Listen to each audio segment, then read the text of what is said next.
তো দেখতেই পাচ্ছেন ঝুমুর ফুলের কাজ চলছে। এখন ঝুমুর ফুল হচ্ছে সবচেয়ে ট্রেন্ডিং কলকা, কম বাজেটের মধ্যে এবং বেস্ট ফুল কপার এসএমডি দিয়ে কাজ করা হয় আমাদের। ফুল কপার এসএমডি ও ফুল কপার স্ট্রিপ।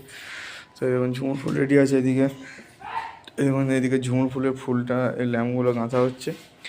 আর টোটাল আমাদের হচ্ছে জিআই বার বা যেটা জিআই রড বলে সেটা দিয়ে তৈরি করা হচ্ছে। চানাচুর রডের কোনো কাজ হয় না, চানাচুর রডে শুধু টানা মারা হয়। এইটাকে বলে চানাচুর রড। এই রডের স্ট্রাকচার কিন্তু নরম হবে এবং মানে টিকবে কম। আর এই দেখতে পাচ্ছেন এটা হাইট আছে 8 ফুট 5 ইঞ্চি।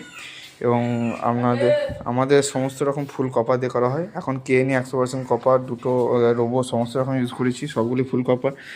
একটা নতুন ব্র্যান্ড ইউজ করছি, আপনারা দেখতেই পাবেন। এই দেখুন এমবি লাইট ফুল কপার 9mm পিক্সেল। এটা ফুল কপার। এটা হচ্ছে কেএনই 100% কপার থেকে একটু আপনার প্রাইসটা একটু হাই আছে, 2 টাকা 3 টাকা, কিন্তু মালটার ব্রাইটনেস এবং লংজিভিটি আরও ভালো, তারের গেজ ভালো। তো আপনারা এই ধরনের রোড কলকা আমার কাছে অর্ডার দিতে পারেন। এদিকে কলসি, আরও বিভিন্ন ধরনের ফ্রেমে কাজ চলছে এবং কলসি টলসি এই ধরনের কলকাগুলোরও কাজ চলছে।